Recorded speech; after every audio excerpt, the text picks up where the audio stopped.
Hello everyone, आप सबका स्वागत है मेरे चैनल वर्चुअल शिक्षा पर। और जैसा कि हम लोगों ने अपने पिछले वीडियोस में इंडियन इकोनॉमी स्टार्ट किया था और उसमें काफ़ी चीज़ें हम लोग आगे लेकर के चल रहे थे।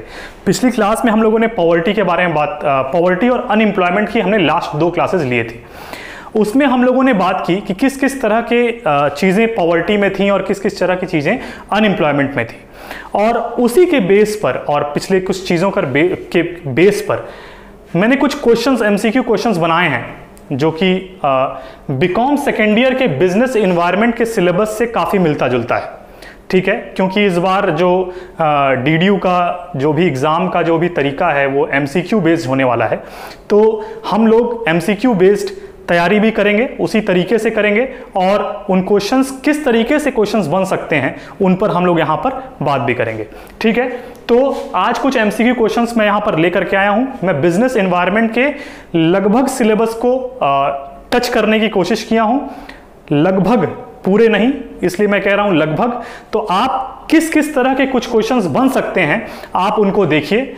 मैंने पूरी चीज़ों को इसलिए कवर नहीं किया क्योंकि मैंने क्लास में सारी चीजें अभी वीडियोस पर बनाकर आपको डिलीवर नहीं किया है। कुछ चीजें मैं कुछ क्वेश्चंस ऐसे भी लेकर के आया हूं जिन पर मैंने वीडियो नहीं बनाया है, लेकिन बहुत जल्द आने वाले 1-2 दिन में ही मैं वीडियोस उस पर अपलोड करूंगा। ठीक है, तो चलिए हम समझते हैं कि किस तरह के क्वेश्चंस हमारे एग्जाम में आ सकते हैं। ठीक है, तो पहला question, disguised unemployment exist in. Disguised unemployment, इसके बारे में हम लोगों ने अनएम्प्लॉयमेंट की क्लास में बात किया था। क्या होता है ये, मैंने आपको बताया था कि ये मेनली हम कहाँ इसकी बात करते हैं। इसकी बात हम लोग एग्रीकल्चर सेक्टर में करते हैं, जहां पर मान लीजिए कोई एक लैंड है जिसमें 4 फार्मर्स क्या कर रहे हैं, प्रोडक्शन एक्टिविटी में इन्वॉल्व है। ठीक है, लेकिन बाकी के 2 फार्मर्स वहां बिना मतलब का टाइम वेस्ट कर रहे हैं, खड़े हैं वहां पर। ठीक है, जिनके रहने या ना रहने से प्रोडक्शन पर कोई फर्क नहीं पड़ने वाला है। वो रहेंगे तो भी प्रोडक्शन उतना ही होगा, वो नहीं रहेंगे तो भी प्रोडक्शन उतना ही होगा। तो ये बाकी के जो 2 फार्मर्स होते हैं, इन्हीं को हम लोग क्या कहते हैं, डिसगाइज्ड अनएम्प्लॉयमेंट की कैटेगरी में लेते हैं। तो डिसगाइज्ड अनएम्प्लॉयमेंट की जब हम लोग बात करते हैं तो वो किस में आता है, इंडस्ट्री में तो नहीं, एग्रीकल्चर में हाँ, ट्रांसपोर्ट में नहीं। तो हमारा आंसर क्या हो जाएगा, एग्रीकल्चर हो जाएगा। बात समझ में आ रही है। सेकंड क्वेश्चन पर आते हैं। सेकंड क्वेश्चन क्या है, SJGSY स्वर्ण जयंती ग्राम स्वरोजगार योजना। स्वर्ण जयंती ग्राम स्वरोजगार योजना, इसके बारे में याद कीजिए, मैंने आपको पॉवर्टी के क्लास में बताया था। जब मैं लास्ट में उसके स्कीम्स के बारे में बात कर रहा था तो मैंने इसके बारे में आपको बताया था। ये कब लॉन्च किया गया था, वॉज लॉन्च्ड इन, तो ये 1999 में लॉन्च किया गया था। इसके बारे में मैंने पॉवर्टी की क्लास में आपको बताया है। ठीक है, स्वर्ण जयंती ग्राम स्वरोजगार योजना 1999, एकदम याद हो जाए ये बात। Third question, people who are not willing to work at the existing wage rate. जो एक एग्जिस्टिंग वेज रेट पर काम नहीं करना चाहता है उसको हम किस कैटेगरी में लेते हैं, उसको क्या हम वॉलंटरी अनएम्प्लॉयड कहते हैं, या हम उसको फ्रिक्शनल अनएम्प्लॉयड की कैटेगरी में लेते हैं, या हम कैजुअल अनएम्प्लॉयड की कैटेगरी में लेते हैं, या सीजनल अनएम्प्लॉयड की कैटेगरी में लेते हैं। तो याद कीजिए लेक्चर को, जो पिछला अनएम्प्लॉयमेंट पे हमारा लेक्चर था, हमने क्या कहा था, जो एक एग्जिस्टिंग वेज रेट पर काम करने को तैयार ही नहीं है उसको हम लोग कहते हैं वो अपनी इच्छा से बेरोजगार है। तो उसको हम लोग क्या कहते थे, हिंदी में उसको स्वैच्छिक बेरोजगारी के कैटेगरी में लेते थे और इंग्लिश में उसे हम वॉलंटरी अनएम्प्लॉयड की कैटेगरी में लेते हैं। बात समझ में आ रही है। सेकंड ऑप्शन आपका फ्रिक्शनल अनएम्प्लॉयमेंट के बारे में है, जो मैंने वीडियो में आपको बताया है। फ्रिक्शनल अनएम्प्लॉयमेंट में क्या होता है, एक समय, जिस समय पर मैं नौकरी छोड़ रहा हूं, एक नौकरी छोड़कर दूसरी नौकरी ज्वाइन कर रहा हूं, तो जब मैं एक नौकरी छोड़ा और दूसरी नौकरी ज्वाइन किया, उसके बीच के पीरियड में जो मैं अनएम्प्लॉयड रहा उसको हम कहते हैं फ्रिक्शनल अनएम्प्लॉयमेंट। ठीक है। थर्ड, कैजुअल अनएम्प्लॉयमेंट क्या होता है, जो डेली वेज वर्कर्स होते हैं, जब वो अनएम्प्लॉयड हो जाते हैं, जैसे कोविड का ये समय आया तो डेली वेज वर्कर्स के लिए सबसे बुरा समय ये था। ठीक है ना, तो कैजुअल अनएम्प्लॉयमेंट की बात हम वहां करते हैं। सीजनल, जो सीजन पर बेस्ड होते हैं, इसमें भी मैंने बात की थी एग्रीकल्चर पर कि रेनफॉल पर डिपेंडेंट है, हुआ रेनफॉल तो ठीक है काम हो जाएगा, नहीं हुआ तो उस सीजन हम क्या रह जाएंगे, बेरोजगार रह जाएंगे। तो मतलब मिला जुला के मैंने चारों ऑप्शंस के बारे में इसलिए आपको बताया क्योंकि अगर इसमें से कोई भी क्वेश्चन आपसे पूछता है, इन चारों से अगर 4 क्वेश्चंस बन सकते हैं तो आपको समझ में आ जाएगा कि हाँ कौन सा फ्रिक्शनल है, कौन सा वॉलंटरी है, कौन सा कैजुअल है और कौन सा सीजनल है। लेकिन इस चीज को मैंने और भी टाइप्स आपको बताए हैं पिछले वीडियो में अनएम्प्लॉयमेंट के, अगर नहीं देखा है तो जरूर जाकर देखिए। Question number 4, most of the unemployment in India, सबसे ज्यादा जो बेरोजगारी भारत में देखी जाती है या पाई जाती है वो किस तरह के अनएम्प्लॉयमेंट के टाइप में पाई जाती है? पहला ऑप्शन है वॉलंटरी अनएम्प्लॉयमेंट, सेकंड है स्ट्रक्चरल अनएम्प्लॉयमेंट, थर्ड है फ्रिक्शनल अनएम्प्लॉयमेंट, फोर्थ है टेक्निकल अनएम्प्लॉयमेंट। तो इसके बारे में भी मैंने पिछले क्लास में आपको बताया। वॉलंटरी अनएम्प्लॉयमेंट आप समझ रहे हैं क्या होता है। स्ट्रक्चरल का मतलब जब इकोनॉमी अपने स्ट्रक्चर को चेंज कर रही होती है, यानी वो या तो लेबर इंटेंसिव से कैपिटल इंटेंसिव की तरफ मूव कर रही हो, या तो वो लेस एफिशिएंट टेक्नोलॉजी से मोर एफिशिएंट टेक्नोलॉजी की तरफ मूव कर रही हो। तो जब वो अपने एक बिहेवियर को, अपने एक स्ट्रक्चर को चेंज कर रही होती है, तो कई सारे ऐसे लोग होते हैं, कई सारे ऐसे लेबर्स होते हैं जो उन टेक्नोलॉजी को, जो उन चीजों को अपना नहीं पाते हैं, अडॉप्ट नहीं कर पाते हैं। तो उसको हम लोग क्या कहते हैं? Structural unemployment. भारत में सबसे ज्यादा जो बेरोजगारी देखी जाती है वो स्ट्रक्चरल अनएम्प्लॉयमेंट ही देखी जाती है। बात समझ में आ रही है? तो ये हमारे कुछ 4 क्वेश्चंस हुए। हम आते हैं नेक्स्ट क्वेश्चन पर। NREGP, national rural employment guarantee programme has been introduced. मैंने इसके बारे में आपको बताया है, एक्ट था वहां पर, मैंने आपको बताया था मनरेगा के बारे में। Has been introduced in 200 districts, 266 districts, 130 districts या ऑल द डिस्ट्रिक्ट। मैं जब आपको मनरेगा के बारे में बता रहा था पिछली क्लास में, पिछली क्लास में, तो मैंने आपसे कोई डिस्ट्रिक्ट के बारे में बताया था क्या कि इतने डिस्ट्रिक्ट तक ये लिमिटेड है? नहीं, ऐसा कुछ नहीं है, वो सारे डिस्ट्रिक्ट्स पर फॉलो होता है। इसलिए यहां पर ऑप्शन क्या होगा? All the districts. बात समझ में आ रही है? ऑल द डिस्ट्रिक्ट्स, ठीक है। Next question, which of the following is an indicator of poverty in India? कौन सा ऐसा इंडिकेटर इसमें है इन चारों ऑप्शंस में जो पॉवर्टी को शो करता है? Income level, employment level, illiteracy level, all of these, ठीक है। तो एम्प्लॉयमेंट लेवल तो नहीं हो सकता। क्यों? क्योंकि किसी महीने में हो सकता है हम बेरोजगार हों, किसी महीने में हमको रोजगार हो। जैसे कि ये कोविड का समय आया, इसमें कुछ लोग जो हुए वो अनएम्प्लॉयड हुए, कुछ लोग अनएम्प्लॉयड हुए। अनएम्प्लॉयमेंट होने का मतलब ये नहीं होता है कि वो पुअर होंगे, ठीक है ना। मैंने जब क्लास पॉवर्टी की स्टार्ट की थी तभी मैंने इससे किया था कि जिसके पास पैसे नहीं हैं, जिसके पास पैसे नहीं है जेब में, उसको हम पुअर नहीं कह सकते। क्यों? क्योंकि उनके फाइनेंशियल जो एसेट्स हैं, जो उनके फाइनेंशियल चीजें पड़ी हुई हैं रिजर्व, हो सकता है उसके पास लैंड हो खूब ज्यादा, हो सकता है उसके पास अलग अलग तरह की और प्रॉपर्टीज हो, तो उस लेवल पर हम गरीबी नहीं बता सकते। तो यहां पर कौन सा ऐसा इंडिकेटर पाया जाता है पॉवर्टी के लिए? तो इनकम लेवल को हम लोग देखते हैं, इनकम लेवल को हम लोग देखते हैं। बात समझ में आ रही?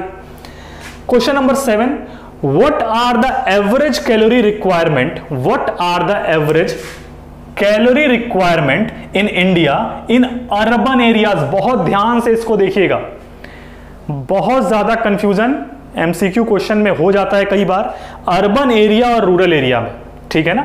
जब मैं पिछली क्लास ले रहा था तो मैंने इसके बारे में आपको बताया है कि इसमें से कितने कैलोरी की रिक्वायरमेंट होती है अर्बन एरिया के लोगों को। अर्बन एरिया के लोग पर पर्सन पर डे कितना कैलोरी लेगा तो उसको हम कहेंगे कि हाँ ये पुअर नहीं है, या अब ये बिलो पॉवर्टी लाइन में नहीं आता है।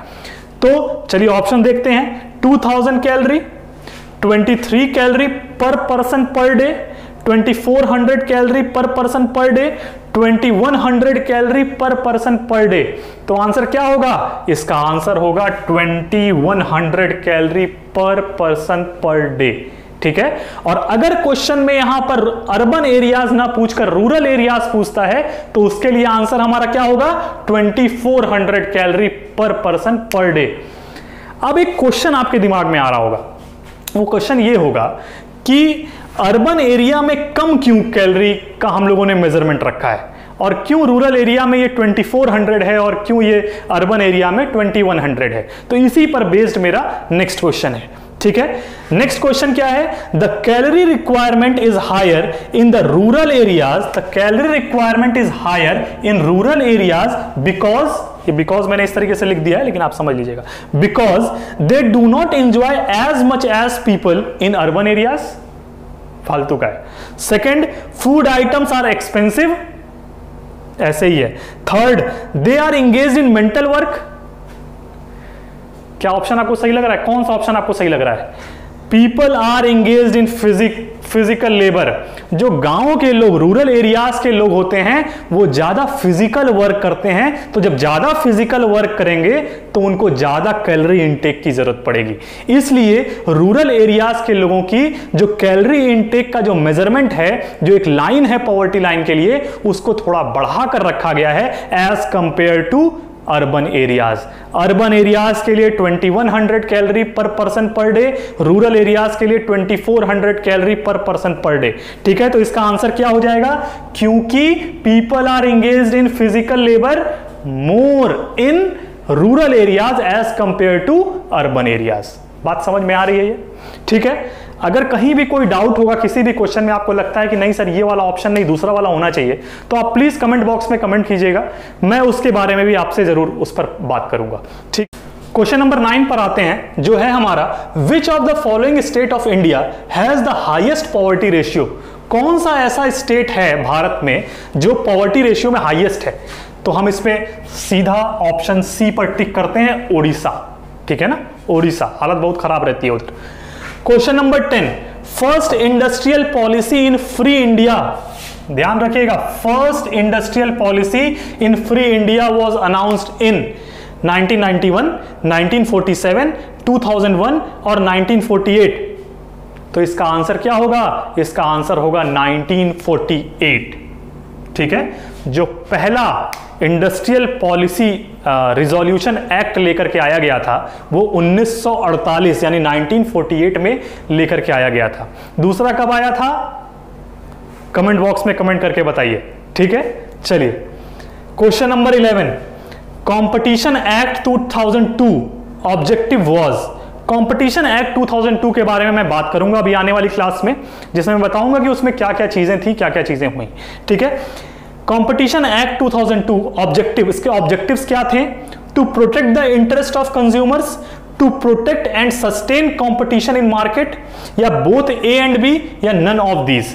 तो इसमें ऑब्जेक्टिव्स, इंटरेस्ट ऑफ कंज्यूमर, जो कंज्यूमर के इंटरेस्ट है उनको प्रोटेक्ट करना भी इसमें था।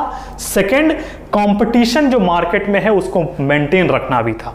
ठीक है ना, और ये MRTP एक्ट जो 1969 का था, उसके बाद इसको लेकर के आया गया था, जिसमें ये 2002, मैं इसके बारे में बात करूंगा जब मैं बताऊंगा तो। ठीक है, तो इसका option C, both A and B. ठीक, question number 12, when was IMF established. IMF कब एस्टैब्लिश हुआ था? इंटरनेशनल मॉनेटरी फंड का एस्टैब्लिशमेंट कब हुआ था?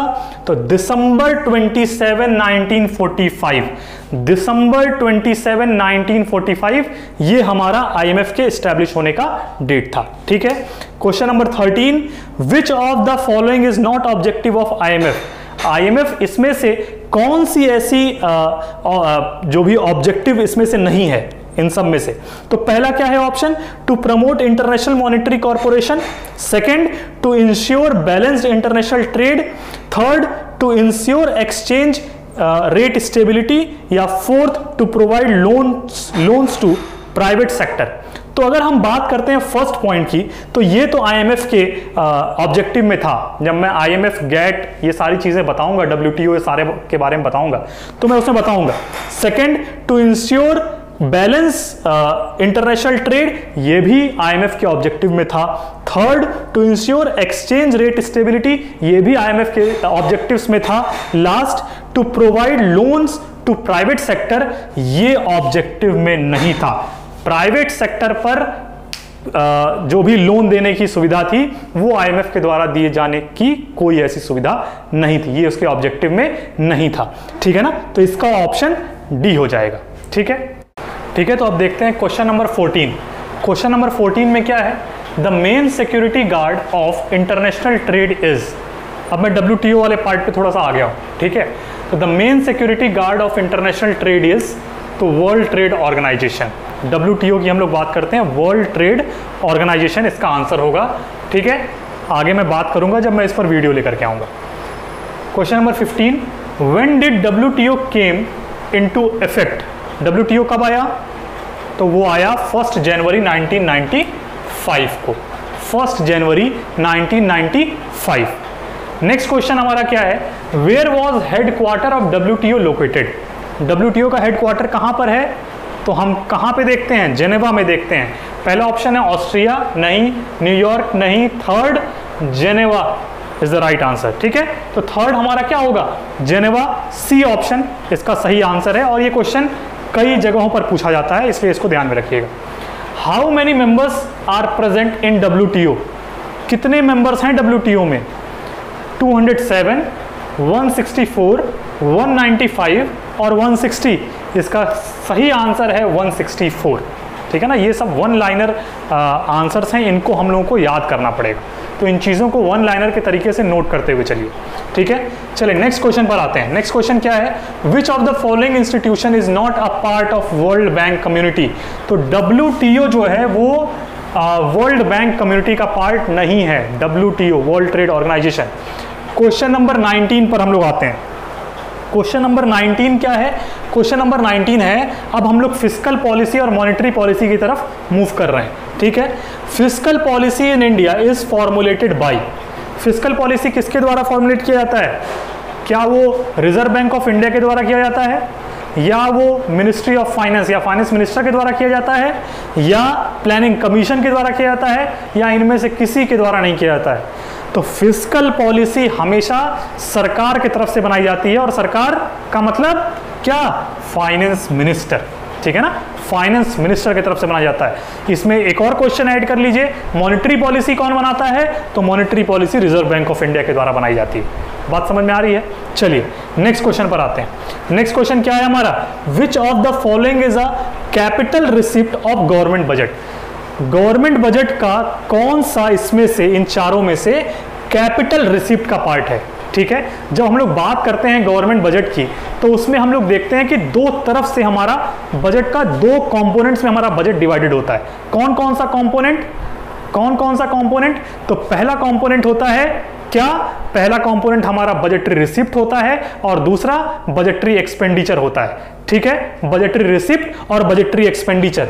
जब हम बजटरी रिसिप्ट की बात करते हैं, तो बजटरी रिसिप्ट में दो पार्ट होते हैं। कौन कौन से? बजटरी रिसिप्ट में हमारा एक रेवेन्यू रिसिप्ट होता है और दूसरा कैपिटल रिसिप्ट होता है। जब हम रेवेन्यू रिसिप्ट की बात करते हैं, तो उसमें टैक्स फॉर्म आता है या नॉन टैक्स फॉर्म आता है। इसके बारे में मैं पूरी तरीके से बताऊंगा जब मैं अगला लेक्चर फिस्कल पॉलिसी और मॉनेटरी पॉलिसी पर लेकर के आऊंगा। ठीक है ना, इसको हम लोग देखते हैं यहां पर कौन सा ऑप्शन सही है। तो जब हम कैपिटल रिसिप्ट की बात करते हैं, जो रेवेन्यू रिसिप्ट नहीं दूसरा फॉर्म ऑफ रिसिप्ट है, तो उसमें हम लोग किसकी बात करते हैं? क्या उसमें interest receipt on loan given by the government to the other parties की बात करते हैं? तो नहीं, इसकी बात हम नहीं करते हैं। Dividends and profits from public sector undertakings, नहीं, इसकी भी बात हम नहीं करते। हम बात करते हैं borrowings of the government from public की बात हम लोग इसमें करते हैं। हम जब भी कैपिटल रिसिप्ट की बात करते हैं, तो उसमें क्या क्या चीजें आती हैं? उसमें बोरोइंग्स आ जाएगा, उसमें रिकवरी ऑफ लोन्स आ जाएगा, उसमें डिसइन्वेस्टमेंट का कुछ पार्ट आ जाएगा। तो जब हम कैपिटल रिसिप्ट की बात कर रहे होते हैं, तो उसमें ये सारी चीजें होती हैं। क्योंकि इसमें उन तीनों में से सिर्फ बोरोइंग्स वाला पार्ट दिया है, तो हमारा कौन सा ऑप्शन सही होगा? हमारा option C, borrowings of the government from public सही होगा।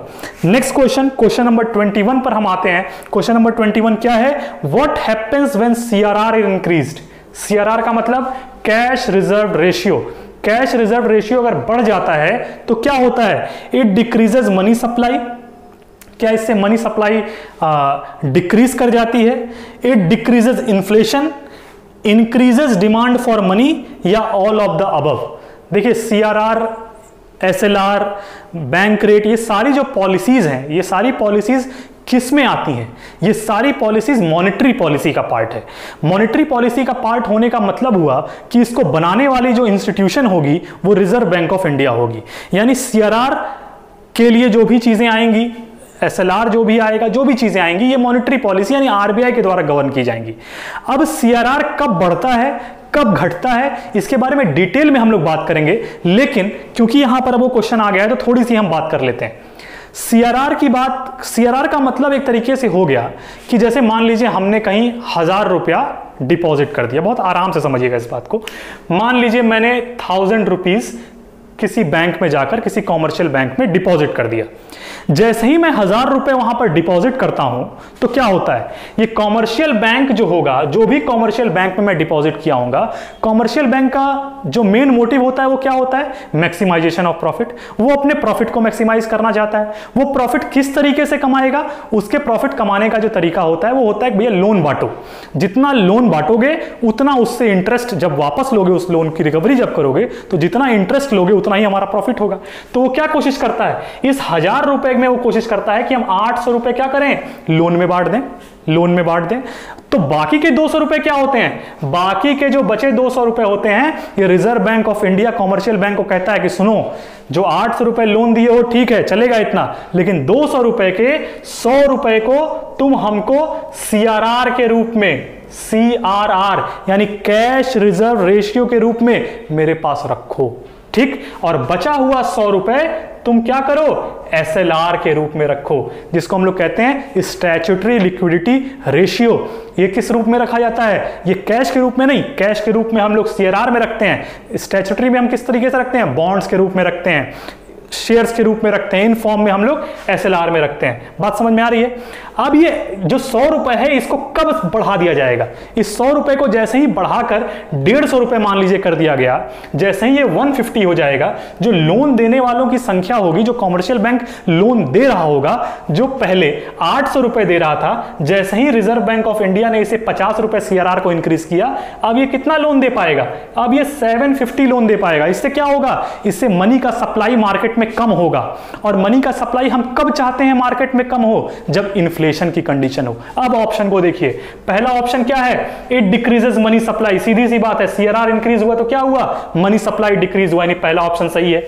दूसरा option, it decreases inflation, inflation को ही तो कंट्रोल करने के लिए हम सीआरआर को इंक्रीज करते हैं, तो it decreases inflation. Third, increases the demand for money, जब किसी चीज की कमी होगी तो क्या होगी, उसकी डिमांड इंक्रीज कर जाएगी, सप्लाई कम होगी तो डिमांड इंक्रीज कर जाएगी। तो इसमें से कौन सा ऑप्शन हमारा सही है, all of the above, all of these. बात समझ में आ रही है। तो ये जब इसके बारे में अभी अगला वीडियो जब मॉनेटरी पॉलिसी बनाएंगे तो इसके बारे में डिटेल में बात करेंगे, ठीक है। तो अब हम आते हैं क्वेश्चन नंबर 22 पे। क्वेश्चन नंबर 22 क्या है, what do we call the rate at which RBI lends money to commercial bank. अब कभी कभी कॉमर्शियल बैंक को आरबीआई से पैसों की जरूरत होती है तो पहुंच जाती है लोन लेने। जैसे हम कॉमर्शियल बैंक के पास जाते हैं वैसे कॉमर्शियल बैंक रिजर्व बैंक के पास जाता है, ठीक है। अब जब वो वहां जाएगा तो जो लोन लेता है वो किसी ना किसी रेट पर ही लोन लिया जाएगा।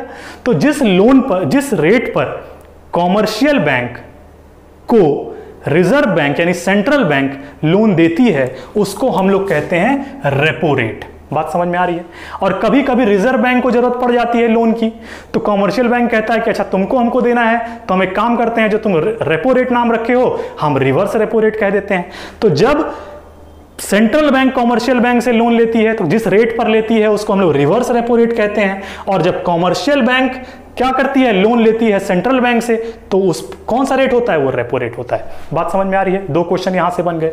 Next question, question number 23, who is chairperson of monetary policy committee.